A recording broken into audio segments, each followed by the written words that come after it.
I stood in the doorway of my own dining room, clutching the mahogany doorframe for balance, listening to my two adult children parcel out my life's work while I was still breathing. The commercial strip on Fifth Avenue goes to me, my 38-year-old son Julian said, gesturing wildly over a color-coded map spread across my dining table. It brings in $40,000 a month in lease payments. That covers my firm's expansion. Clara, you take the lakeside cabins and the investment portfolio. Dad won't need any of it once we move him into the assisted living center in Spokane. My 35-year-old daughter, Clara, didn't even look up from her iPad. She adjusted her diamond bracelet and took a sip of my late wife's vintage crystal wine. What about the main commercial warehouse near the interstate? Mark and I need that equity to clear our bridge loan. We divide the warehouse proceeds 60-40, Julian replied coolly, tapping a stack of legal documents. I'm doing the heavy lifting here. Dr. Bradley signed the preliminary evaluation yesterday. Once the court approves the conservatorship next Friday, Dad's signature becomes legally void. Every asset transfers directly into the family trust we control. I stood there in the shadows of the hallway, 68 years old, my heart pounding against my ribs like a trapped bird. I was wearing my old wool cardigan and soft house slippers. I had suffered a mild mini-stroke 3 weeks prior, a brief frightening episode that left me hospitalized for 4 days. But my brain was clear, my memory was sharp. I remembered every single dollar I earned building Vance commercial properties over 44 grueling years. What if Dad asks about his personal checking account? Clara murmured, her voice laced with a strange, chilling boredom. He won't, Julian said with a dismissive wave of his hand. He trusts me, he always has. I backed away into the dark corridor, stepping silently on the thick carpets I had purchased with my late wife, Eleanor. My chest burned with a pain far worse than any heart condition. The physical illness hadn't broken me, but hearing my own children, the boy I had taught to ride a bicycle, the girl I had held through childhood fevers, talk about me as if I were already a corpse in the ground, destroyed something deep inside my soul. To understand how a father finds himself erased in his own home, you have to look back at the empire I spent 44 years building. I started in 1982 with one rusty pickup truck, a toolbox, and a $5,000 loan from my father-in-law. I worked 16-hour days in the Washington rain, buying damaged commercial lots, fixing structural foundations with my own hands, and building a network of 18 prime commercial rental properties. By the time Eleanor passed away 6 years ago, Vance Commercial Properties was worth $12 million, completely debt-free. After Eleanor died, my whole world shifted. My children became my entire universe. When Julian wanted to open his high-end architectural firm, I co-signed his business loans and covered his office lease for 3 years. When Clara's husband, Mark, lost his shirt in a failed tech venture, I quietly paid off their mortgage so my 2 grandchildren wouldn't lose their bedrooms. I loved them unconditionally. I thought my generosity was building a bridge of lifelong family devotion. Instead, it was building a trap. The next morning, I came down to the kitchen at 7 a.m., acting as if I had heard nothing. Julian was sitting at the island, wearing his tailored suit, sipping espresso. "Good morning, Dad," Julian said, his face instantly transforming into a warm, dutiful smile. "How is your head feeling today? Any dizziness?" "I'm feeling a bit better, Julian," I said softly, taking a seat at the table. "I thought I might take the truck out to the Fifth Avenue property today, check on the roofing repairs after the rain." Julian set his cup down, his posture stiffening slightly. He stepped over to me, placing a hand on my shoulder with heavy, suffocating warmth. "Oh, Dad, no. We talked about this. Doctor's orders. You need total rest. Besides, I took care of the Fifth Avenue roof yesterday. I signed the contractor forms for you so you wouldn't have to stress your mind." "You signed them?" I asked, looking into my son's eyes. "Just routine paperwork, Dad," Julian said smoothly, tapping his pocket. "I'm taking care of everything. You just focus on relaxing." That afternoon, while Julian was out at his office, I walked to the end of our long driveway to fetch the mail. Inside the metal box was a thick white envelope addressed to me from the county tax assessor's office. I opened it right there under the towering pine trees. My hands began to tremble. It was a formal notification of title change request. An application had been submitted to transfer the deeds of 12 commercial properties from Thomas Vance sole ownership into Vance Legacy Management, LLC, an entity registered solely under the names of Julian Vance and Clara Vance Miller. Attached to the notice was a copy of a durable power of attorney document. The signature at the bottom read Thomas Vance. It was my handwriting, or a terrifyingly accurate forgery of it. I stood in the cold wind, staring at the ink. I had never signed that document.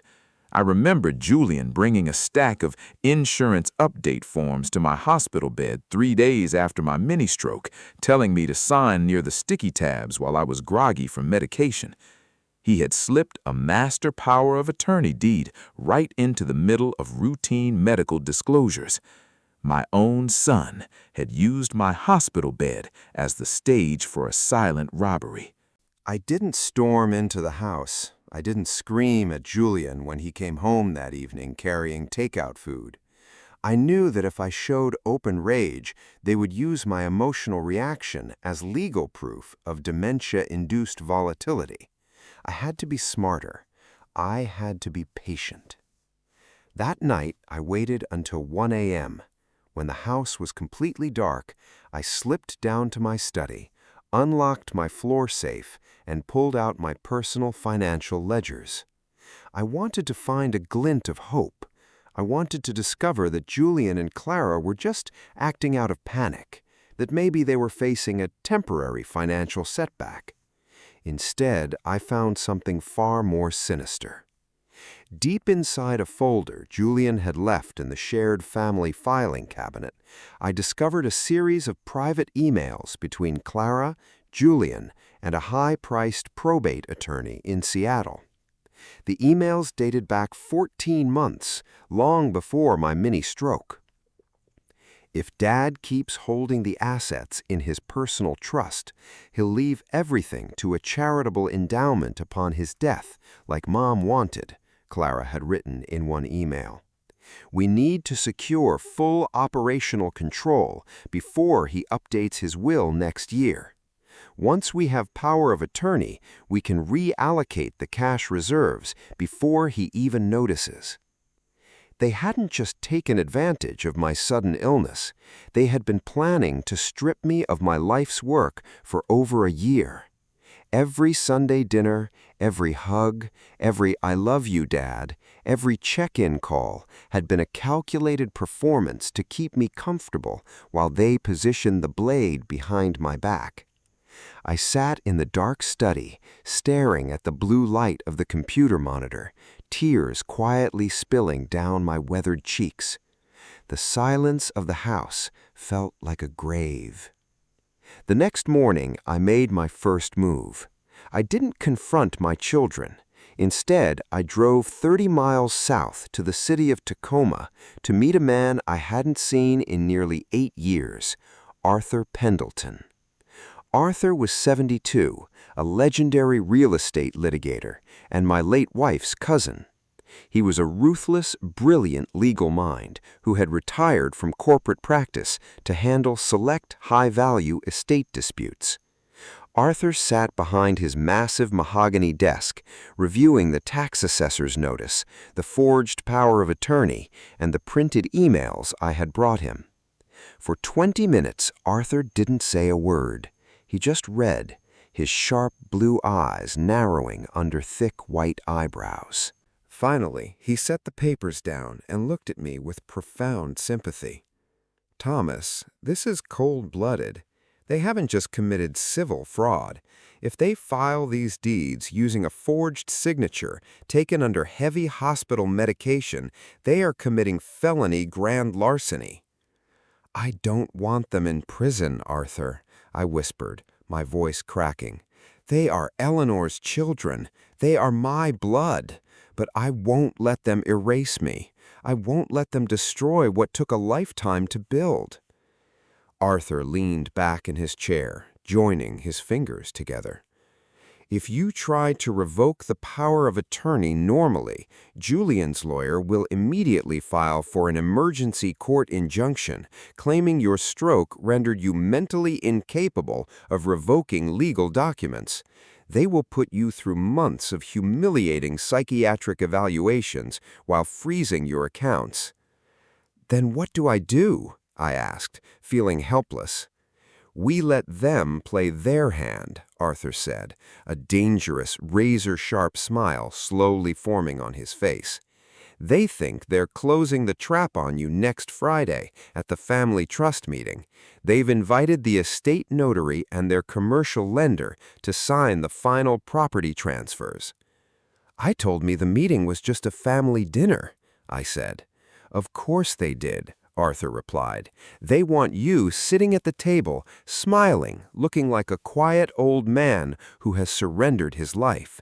But before next Friday arrives, Thomas, you and I are going to execute a secondary legal instrument that they never saw coming. What instrument? I asked. Arthur opened a lower drawer in his desk and pulled out a clean blueprint folder. 40 years ago, when you incorporated Vance Commercial Properties, how did you structure the master holding deed? I blinked, reaching back into my memory. Eleanor and I set up a dual-signature survivorship operating agreement with an automatic reversionary clause. It was designed so that if one spouse died, the primary voting shares didn't transfer to our estate or will. They transferred automatically into a private, irrevocable land management trust. Arthur slapped his hand on the desk with a heavy thud. And who is the sole living trustee of that private land trust? I am, I murmured. Julian and Clara think they are stealing properties owned by you personally, Arthur said, his eyes gleaming. They don't realize that 25 years ago, you legally transferred the primary commercial titles into that private trust. Their forged power of attorney only applies to your personal individual assets, not the trust. They are trying to divide a fortune you don't even own as an individual. The trust owns it, and as sole trustee, you have absolute, unchallengeable power to revoke any unauthorized transfer instantly. For the first time in 3 weeks, I felt a spark of warmth return to my chest. But Arthur held up a finger, his expression growing serious. However, Thomas, Arthur warned, we cannot reveal this until the exact moment they attempt to sign those transfer deeds in front of the bank officers. If you reveal it too early, Julian will use his firm's resources to file a corporate lawsuit to contest the trust's validity. We must catch them in the act of executing the fraudulent transfer under oath. For the next 6 days, I lived through a psychological nightmare. I lived in the same house with Julian and Clara, eating dinner with them every evening, listening to them talk to me in soft, patronizing tones. Dad, you really shouldn't try to walk down to the garden alone, Clara would say, taking a plate out of my hands. We just want to protect you. Dad, I had your credit cards canceled for your own safety. There are so many scams targeting seniors these days. If you need anything, just ask me for cash. I took the $100 bill, looked at my son's calm, handsome face, and smiled gently. Thank you, Julian. You're very thoughtful. Every single word of fake concern was like a drop of poison in my ear. But I stayed calm. I played the weak, declining father. I let them believe their plan was operating with absolute perfection. On Thursday evening, The night before the final confrontation, I walked out to the backyard garden where Eleanor used to plant white roses. I sat on the stone bench, looking up at the autumn stars. I remembered holding Julian in my arms the night he was born, weeping tears of joy, promising to give him everything I never had. I remembered walking Clara down the aisle, her hand trembling in mine, telling her I would always be her shield. How had my love turned into their entitlement? How had my generosity turned into their absolute lack of empathy? I realized then that by protecting them from every hardship in life, I had deprived them from learning the value of hard work, sacrifice, and honor. I had raised children who saw people not as human beings to be loved, but as assets to be managed. The climax arrived on Friday afternoon at 3 p.m. The scene in my dining room was immaculate. Julian had ordered catering from an upscale Italian restaurant. He wore his finest suit, his hair neatly styled. Clara sat beside her husband, Mark, who was nervously flipping through a stack of bank loan documents. Sitting at the head of the table was Mr. Richard Vance, no relation to us, a senior commercial loan officer from Pacific First Bank, along with a licensed state notary named Sarah Jenkins. They had spread out 30 pages of property transfer deeds across my dining table, the very table where we used to eat Christmas dinners as a family.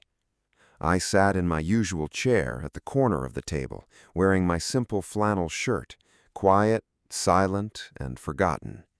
"All right, everyone," Julian said, standing up and clapping his hands together with absolute charisma. "We are here to finalize the restructuring of Vance Commercial Properties.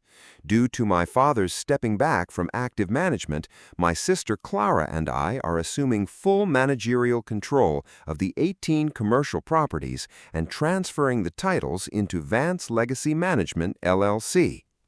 Mr. Richard Vance, the bank officer, adjusted his glasses, looking through the stack of documents. "And Mr. Thomas Vance has fully authorized this transfer? The loan our bank is issuing to Vance Legacy Management, LLC, is backed by $7 million in commercial real estate collateral. We need absolute certainty of clean title." "Absolute certainty," Clara said smoothly, leaning forward with a fake, beautiful smile. "Dad signed the authorization papers last week. He's completely on board with us taking over the stress of management. Right, Dad?" They all turned to look at me. Julian gave me a subtle, icy nod, a silent command to keep my mouth shut and play along. "Actually, Mr. Vance," I said, my voice steady, clear, and carrying a sharp, quiet authority that made the entire room freeze.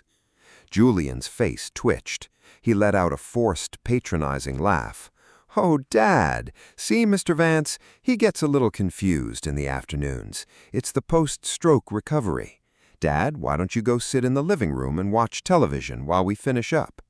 "I am not confused, Julian," I said, standing slowly from my chair. I stood tall, pulling myself up to my full height, looking down at my son. "And I am not going to the living room." "Dad, sit down!" Clara snapped, her sweet demeanor instantly vanishing, replaced by a flash of raw, cold fury. At that exact second, the front door chime rang. Before Julian could move, the heavy mahogany double doors of the dining room swung open. Stepping into the room was Arthur Pendleton, carrying a thick leather-bound legal briefcase, accompanied by 2 uniformed officers from the county sheriff's department. Julian's face drained of all color. Mark jumped up from his chair, spilling his glass of water across the table. "What is the meaning of this?" Julian shouted, stepping in front of the table. "Arthur, what are you doing in my house?" "This is not your house, Julian," Arthur said calmly, walking into the dining room with absolute, unshakable authority. He placed his briefcase on the table, opened it, and pulled out a stamped set of certified state records. "Mr. Richard Vance," Arthur said, addressing the bank officer directly, "my name is Arthur Pendleton, legal counsel for Thomas Vance and the Vance Family Irrevocable Land Trust. If your bank executes any loan agreements or accepts any property transfers signed by Julian or Clara Vance today, you will be participating in an active felony fraud scheme. "That is a lie," Clara screamed, pointing a trembling finger at Arthur. "We have a notarized power of attorney signed by our father."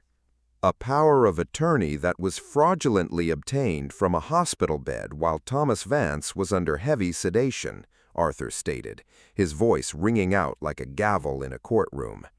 "Which we have already contested via a formal criminal fraud complaint filed with the State Attorney General's office 2 hours ago." "It doesn't matter," Julian spat, his handsome face twisting into a grotesque mask of arrogance and rage. "Even without the power of attorney, Dad's personal will leaves the commercial properties to the family estate upon his passing or incapacitation. We are his sole legal heirs. He's an old, sick man who cannot run these properties. The court will grant us conservatorship next week anyway." I stepped forward, placing my hands flat on the wooden table, looking my son straight in the eyes. "That's where you are wrong, Julian," I said softly. Arthur pulled a gold-sealed, leather-bound document from his briefcase and laid it directly in front of the bank officer and the notary. "Julian," Arthur said with cold precision, "you and your sister spent 14 months planning to steal your father's personal assets, but you forgot the most important rule of real estate law." Julian swallowed hard, his eyes wide with a sudden creeping terror. What rule?" "You never checked the master titles," Arthur declared. 25 years ago, Thomas and Eleanor Vance transferred all 18 commercial properties, the main warehouse, and this residential home into the Vance Irrevocable Family Preservation Trust. A suffocating, absolute silence fell over the dining room. Under the explicit terms of that trust, Thomas Vance is the sole lifetime manager and primary beneficiary. Upon his passing, the properties do not pass to his children. The entire $12 million portfolio automatically transfers to the Eleanor Vance Children's Cancer Foundation. Clara gasped, her hand flying to her mouth, her face turning white as paper. What did you say?" "You don't own these properties, Julian," I said, my voice filled with a quiet, devastating truth. "I don't even own them as an individual. The trust owns them.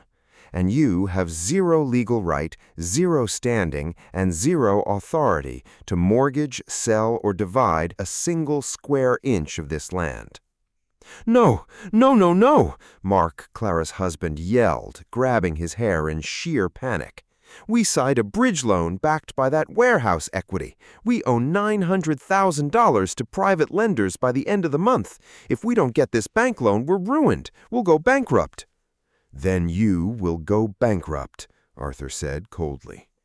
Mr. Richard Vance, the bank officer, stood up, his face red with fury. He looked at Julian and Clara with utter disgust.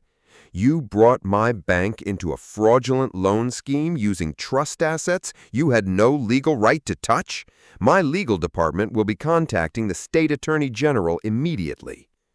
The bank officer packed his laptop, grabbed his documents, and walked out of the house, followed closely by the notary. Julian stood frozen at the table, staring at the golden seal on the trust document.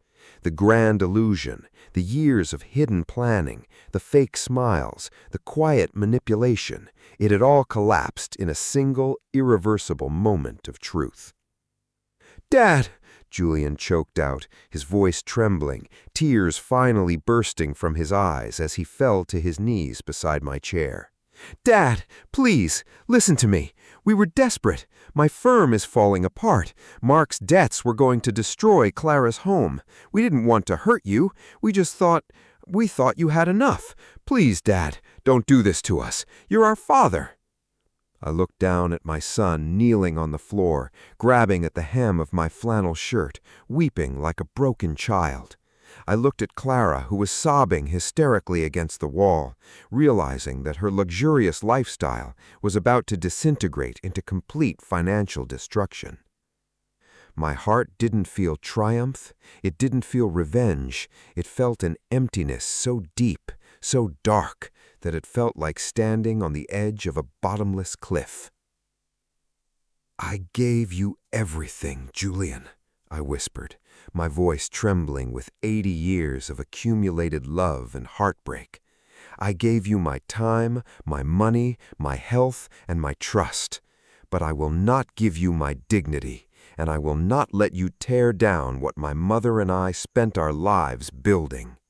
I looked at the 2 sheriff deputies standing in the doorway. "Gentlemen," I said quietly, "please escort these people off my property." "Dad, no, please!" Clara shrieked as the officers stepped forward, gently but firmly guiding Julian and Clara toward the door. "Dad, you can't do this to your own family. You're destroying us." "You destroyed this family a long time ago, Clara," I said softly, as they were led out into the afternoon light. "You just didn't notice until today." The front door closed with a heavy, final thud. For 3 days, the house was completely, utterly silent.